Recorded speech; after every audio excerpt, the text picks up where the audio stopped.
4 medical college students. ഇവരെല്ലാം അത്യാവശ്യം സമ്പന്നരായിട്ടുള്ള ആൾക്കാരുടെ വീട്ടിലെ പിള്ളേരാണ്. അവരൊക്കെ ഫോറിനിൽ സെറ്റിൽഡ് ആണ്, അതായത് മാതാപിതാക്കളൊക്കെ ഫോറിനിൽ സെറ്റിൽഡ് ആണ്. അപ്പൊ ഇവരിങ്ങനെ കോളേജിൽ പഠിക്കുമ്പോൾ കോളേജിൽ നടക്കുന്ന ചില പ്രശ്നങ്ങൾ കാരണം ഇവരെ കുറച്ച് ദിവസം അവിടെ നിന്ന് മാറി നിൽക്കേണ്ടതായിട്ടുള്ള ഒരു അവസ്ഥ വന്നു. ഈ പിള്ളേര് 4 പേര്. അപ്പൊ എന്തായാലും കോളേജിൽ നിന്നൊക്കെ മാറി നിൽക്കുക. അങ്ങനെയാണെങ്കിൽ ആ ഒരു ദിവസങ്ങൾ നമുക്ക് എക്സ്പ്ലോർ ചെയ്യാം എന്നുള്ള രീതിയിൽ ഇവരൊരു വനത്തിലോട്ട് പോകുകയാണ്. അവിടെ ഒരു റിസോർട്ടുണ്ട്. അപ്പോൾ അതിൽ സ്റ്റേ ചെയ്ത് ശേഷം പിറ്റേ ദിവസം രാവിലെ അവർ ട്രക്കിങ്ങിനൊക്കെ ആയിട്ട് പോകുകയാണ് വനത്തിനുള്ളിലോട്ട്.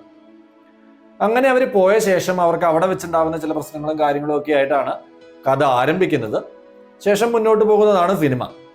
അപ്പൊ എന്തായാലും സിനിമയുടെ കൂടുതൽ വിശേഷങ്ങൾ, അതായത് സിനിമ എനിക്ക് എങ്ങനെയാണ് ഫീൽ ചെയ്തത് എന്നുള്ള മറ്റു കാര്യങ്ങളൊക്കെ പറയാം. അതിലോട്ട് പോകുന്നതിന് മുന്നേ നിങ്ങൾ ഈ ചാനൽ ആദ്യമായിട്ടാണ് കാണുന്നതെങ്കിൽ കണ്ട ശേഷം നിങ്ങൾക്ക് ഇഷ്ടപ്പെട്ടാൽ തീർച്ചയായിട്ടും നിങ്ങൾ സബ്സ്ക്രൈബ് ചെയ്യുന്ന കാര്യങ്ങളൊക്കെ ഒന്ന് പരിഗണിക്കുക. അതോടൊപ്പം നിങ്ങളുടെ അഭിപ്രായങ്ങൾ, സിനിമയെ പറ്റിയുള്ള അഭിപ്രായങ്ങളും വീഡിയോയെ പറ്റിയുള്ള അഭിപ്രായങ്ങളൊക്കെ കമന്റ് ബോക്സിൽ ഇടാനായിട്ട് മറക്കരുത്.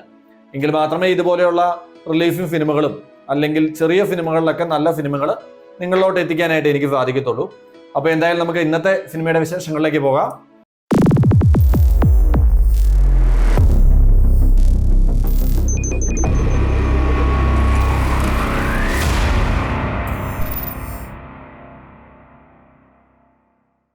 നമസ്കാരം, മൂവി ഫെറോണിലേക്ക് എല്ലാവർക്കും സ്വാഗതം.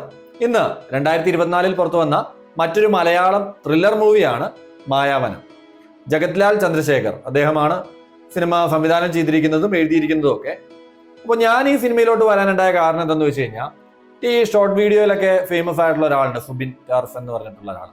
പുള്ളിയുടെ ഒരു ഇന്റർവ്യൂവില് പുള്ളി ഈ സിനിമയെ പറ്റി ഇങ്ങനെ കാര്യങ്ങളൊക്കെ പറയുന്ന കേട്ടിട്ടൊക്കെ തന്നെയാണ് തീർച്ചയായിട്ടും ഞാനും ഈ സിനിമയിലോട്ട് വരാനുണ്ടായ ഒരു കാരണം, അല്ലെങ്കിൽ കാണാനുണ്ടായ ഒരു കാരണം. മാത്രമല്ല ഇതിന്റെ പോസ്റ്ററൊക്കെ നോക്കുവാണെങ്കിൽ നമുക്കറിയാം ഇഷ്ടംപോലെ ഫേമസ് ആയിട്ടുള്ള ആക്ടേഴ്സ് ഉണ്ട് സിനിമയ്ക്കുള്ളിൽ. ഒത്തിരി ഫേമസ് ആയിട്ടുള്ള നടന്മാര്, നാച്ചുറലായിട്ട് അഭിനയിക്കുന്ന കുറെ ആൾക്കാർ തീർച്ചയായിട്ടും സിനിമയിലുണ്ട്. അപ്പൊ അതൊക്കെ കണ്ടു തന്നെയാണ് തീർച്ചയായിട്ടും സിനിമയ്ക്കുള്ളിലേക്ക് ഞാൻ വന്നത്, അല്ലെങ്കിൽ സിനിമ ഞാൻ കാണാനായിട്ട് എത്തിയത്. കണ്ട ശേഷം എനിക്ക് എന്ത് എക്സ്പീരിയൻസ് ആണ് സിനിമ തന്നതെന്ന് ചോദിച്ചാൽ, സിനിമയ്ക്ക് വേണ്ടി അവരുടെ തന്നെ ആ ഒരു തോട്ട്, ആ ഒരു ചിന്ത, അതൊരു രസമുള്ള ഒരു കാര്യമായിട്ടാണ് എനിക്ക് തോന്നിയത്. കാരണം നമുക്കറിയാം ചില ഫോറിൻ സിനിമകളൊക്കെ എടുത്താൽ, ഫോറിനിൽ മാത്രമല്ല നമുക്കും ഉണ്ട് ചില സിനിമകളൊക്കെ കണ്ടു കഴിഞ്ഞാലും നമ്മളെ സസ്പെൻസിങ് ആയി നിർത്തുന്ന ചില സിനിമകളുണ്ട്. അല്ലെങ്കിൽ സിനിമ കണ്ടു കഴിയുമ്പോൾ നമ്മുടെ മനസ്സിൽ കുറെ ചോദ്യം ഇട്ട് വെക്കുന്ന ചില സിനിമകളുണ്ട്. ഒന്നെങ്കിൽ നമ്മൾ ചിന്തിച്ച് അതിനെപ്പറ്റി മനസ്സിലാക്കി അതിന്റെ ഉത്തരം കണ്ടെത്തണം, ഇല്ലെങ്കിൽ പിന്നെയും ഒന്നുകൂടി സിനിമയൊക്കെ കണ്ട് വേണം അതൊക്കെ മനസ്സിലാക്കി എടുക്കാനായിട്ട്. ആ രീതിയിൽ കൊണ്ടുവരുന്ന ചില സിനിമകളുണ്ട്. അതൊക്കെ എനിക്ക് ഇഷ്ടമുള്ള സിനിമകളാണ് ആ രീതിയിൽ വരുന്നത്. അപ്പൊ ഇതിലും അതൊക്കെ എനിക്ക് വലിയ കുഴപ്പമില്ലാത്ത രീതിയിൽ തോന്നിയൊരു കാര്യങ്ങളായിരുന്നു. പിന്നെ ഇനി പെർഫോമൻസിലോട്ടൊക്കെ വരുവാണെങ്കിൽ, ഞാൻ പറഞ്ഞു ഇപ്പോൾ സിനിമയ്ക്കുള്ളിൽ ഒത്തിരി ഫേമസ് ആയിട്ടുള്ള കുറെ ആക്ടേഴ്സ് ഉണ്ട്. ഇടുക്കി ജാഫർ, അങ്ങനെ കുറെ ആക്ടേഴ്സ് ഉണ്ട് സിനിമയ്ക്കുള്ളിൽ, ഫേമസ് ആയിട്ട് നാച്ചുറൽ ആയിട്ട് റോളുകൾ കൈകാര്യം ചെയ്യുന്ന കുറെ ആക്ടേഴ്സ് ഉണ്ട്. അവരും നായികാവേഷത്തിലെത്തിയ ആളും അവരൊക്കെ അത്യാവശ്യം നീറ്റായിട്ട് തന്നെ അവരുടെ റോളുകൾ കൈകാര്യം ചെയ്തു. വലിയ മോശം എന്ന് പറയത്തക്ക രീതിയിൽ ഇല്ല എന്ന് തന്നെയാണ് എനിക്ക് തോന്നിയത്. പക്ഷെ ഇവരെ മാറ്റി നിർത്തി കഴിഞ്ഞാൽ സിനിമയിൽ വന്ന ബാക്കി അധികം ആൾക്കാരും അവരെല്ലാം അവരുടെ റോളുകൾ ഒരു പഠിച്ച് അല്ലെങ്കിൽ മനസ്സിൽ വെച്ച് ഞാൻ ഇന്നത് ചെയ്യണമെന്ന് മനസ്സിൽ വെച്ച് ചെയ്യുന്ന ഒരു രീതിയിലാണ് എനിക്ക് തോന്നിയത്. അത്രത്തോളം എന്താ പറയുക, ഒരു ആ റോളുകളൊക്കെ കൈകാര്യം ചെയ്ത രീതി അത്രത്തോളം ഒരു രസമായിട്ട് എനിക്ക് തോന്നിയില്ല.